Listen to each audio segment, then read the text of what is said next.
चीज हम पढ़ रहे हैं, जैसे आप आज प्रमेय कमल मार्तंड पढ़ रहे हैं, तो जितने लोग पढ़ रहे हैं सबके अलग अलग अभिप्राय है पढ़ने के। जैसे हम अगर सबसे पूछे ना, पूछेंगे नहीं तो पूरा समय इसमें चला जाए, लेकिन जो आप आंसर दोगे वो मैं बताता हूँ।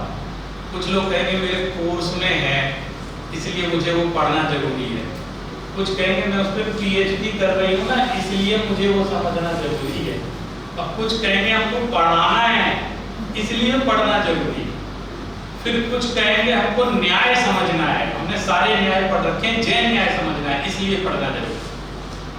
कुछ एक होंगे जैसे दादाजी हैं, वो कहेंगे मुझे तो आत्म कल्याण करना है इसलिए समझिए, मुझे और ना पढ़ना है ना पढ़ाना है ना कुछ मतलब है, मुझे तो अपनी आत्मा का कल्याण, स्वांत सुख है, इन्हें ना कोई नौकरी करनी है ना इन्हें कोई रिसर्च करनी है ना पीएचडी डिग्री कुछ, मैं तो ये जो मेरा जीवन बचा है या मैं तो ये कहना चाहता हूँ हर एक का अभिप्राय यही होना चाहिए कि मैं अपने सुख के लिए पढ़ रहा हूँ, इस विद्या का अध्ययन अपने सुख के, मुझे अपनी जानकारी लेनी है और इसके माध्यम से मुझे अपना कल्याण करना है।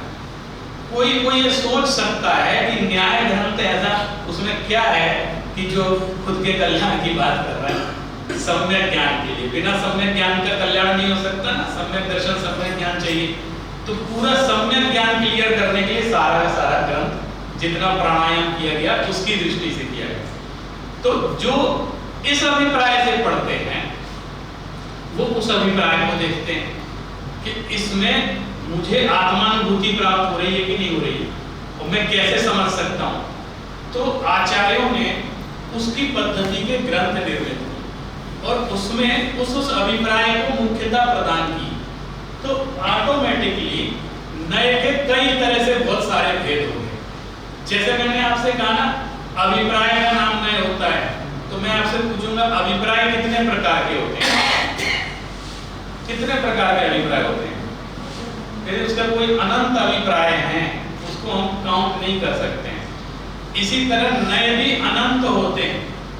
वास्तव में अगर आप नए की संख्या पूछेंगे ना तो हम कहेंगे अगर आप नए की संख्या पूछे तो नए अनंत प्रकार के, ऐसा हमारे शास्त्रों में उल्लेखित भी है।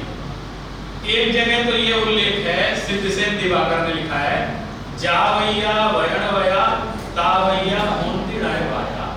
जितने वचन प्रकार हैं, आप कितने तरीके से बोल सकते हो चीजों को, कितने तरीके से समझा सकते हैं, तो वो सारे के सारे प्रकार नए के प्रकार में आए। तो एक सबसे सुपरलेटिव बात ये कि अनंत, ठीक है, लेकिन ऐसा कहने से तो हम कहाँ अनंत समझाएंगे? नहीं, इसके बाद भी कुछ तो, जैसे परिग्रह तो बहुत तरह का होता है, लेकिन उनका परिग्रह 24 थे, बाह्य परिग्रह बोले 10 थे, तो प्रतिनिधि रूप से मुख्य रूप से कुछ काउंटिंग समझाने के लिए कही जाती।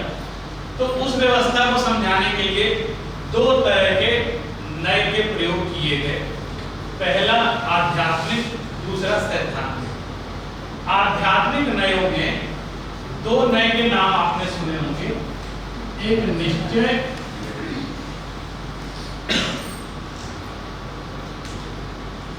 और दूसरा व्यवहार।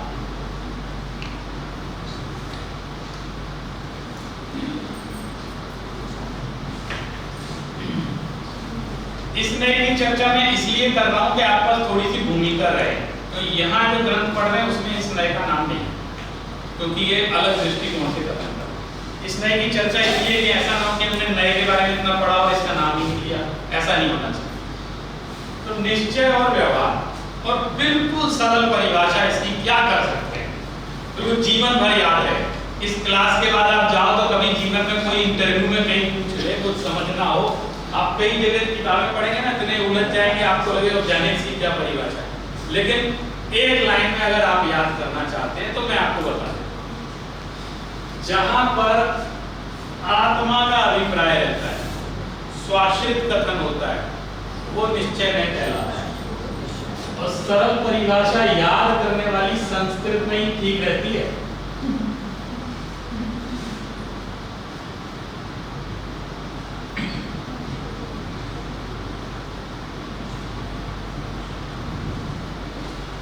ये आप याद कर लेना, जीवन भर भूलना मत।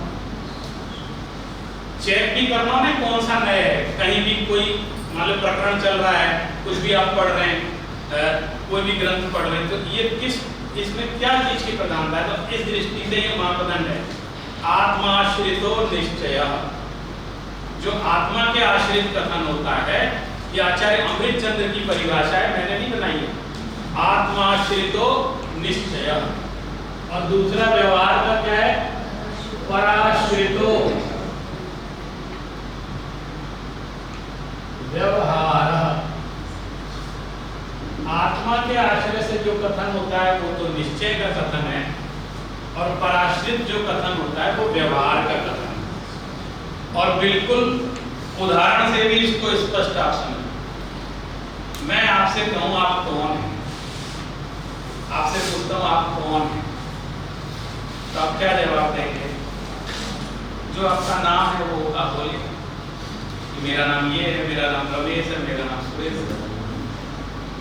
अब मैं पूछूंगा ये सुरेश किसका नाम है? इस शरीर का नाम है कि आत्मा का नाम?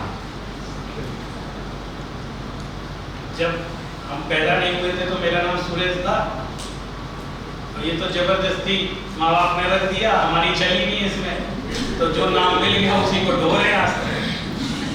अगर अपने हाथ में होता तो अच्छा सा सिलेक्ट कर लेते, लेकिन आपको जो नाम मिला वो आपके शरीर को नाम मिला। तो आपने अभी क्या कथन किया, मेरा नाम सुरेश है, यानी आपने पराश्रित होकर कथन किया, आत्मा के आश्रित होकर कथन नहीं किया, आपने शरीर आश्रित कथन किया। इस शरीर का फोटो भी इस शरीर की खिंचती है, उसके नीचे हम अपना नाम लिख देते हैं, मेरी फोटो, तो ये शरीर का नाम है। तो जहां भी आत्मा से भिन्न जो भी कथन होगा, आत्मातिरिक्त माने आत्मा से अलग कुछ भी अंदर की भी घटना हो, आत्मा से अलग है, तो वो पराश्रित हो जाएगी। आत्मा के आश्रित है तो निश्चय नहीं। मैं आपसे पूछूं आप कौन हैं, तो आप कहेंगे मैं शुद्ध आत्मा। ऐसे बोलेंगे मैं आत्मा, तो गलत तो नहीं कह रहे ना? आप कौन है पूछा था, तो आपने कहा मैं आत्मा हूं।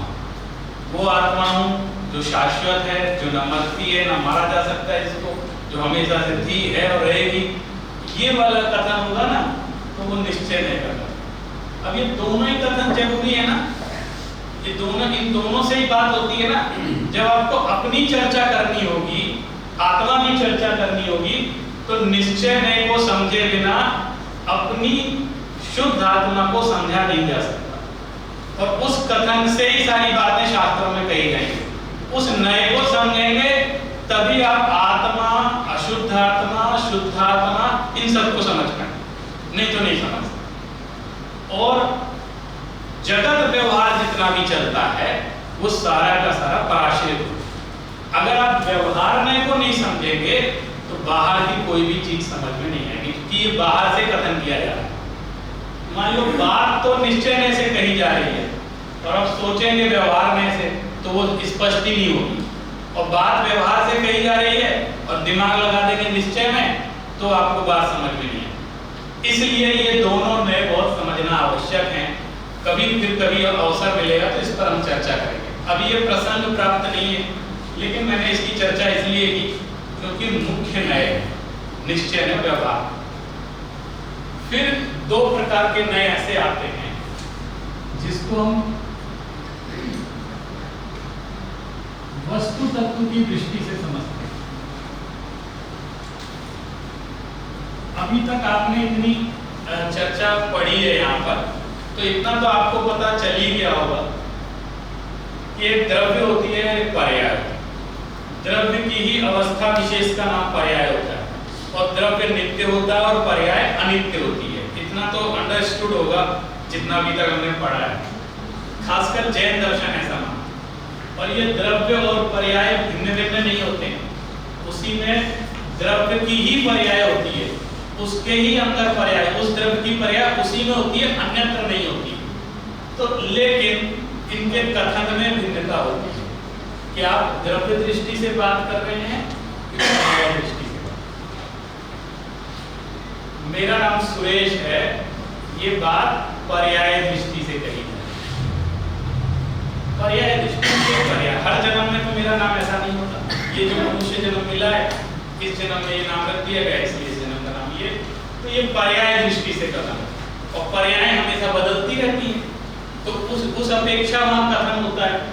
और द्रव्य दृष्टि से कथन होता है, तो जैसे हम द्रव्य दृष्टि से कहें कि हम सभी मनुष्य हैं तो इसमें कोई दिक्कत नहीं है, ये द्रव्य दृष्टि का कथन है। लेकिन हम कहेंगे नहीं कुछ महिलाएं भी हैं, कुछ पुरुष भी हैं, सभी मनुष्य तो हैं लेकिन ऐसे भेद है, तो कहेगा आप किस दृष्टि से बात कर रहे हो, स्त्री पर्याय, पुरुष पर्याय, ये जो मनुष्यों की अलग अलग पर्याय उसकी दृष्टि से बात है।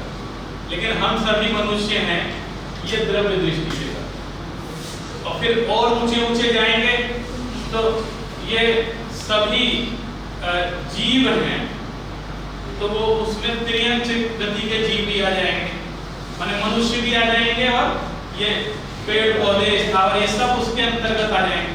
तो द्रव्य दृष्टि क्या करती है, समुच्चय समग्रता को लेकर के बात करती है, और पर्याय दृष्टि क्या करती है, विशेष को लेकर करती है। तो अगर और दूसरी दार्शनिक भाषा में समझना हो तो ये सामान्य को ग्रहण करता है और ये विशेष को ग्रहण करता है। अब सामान्य विशेष की चर्चा तो दर्शन में पढ़ते ही है, लेकिन जब सामान्य की अपेक्षा कथन होता है तब द्रव्य, तो इसका एक नाम रख दिया। वो नाम क्या रखा, द्रव्यार्थिक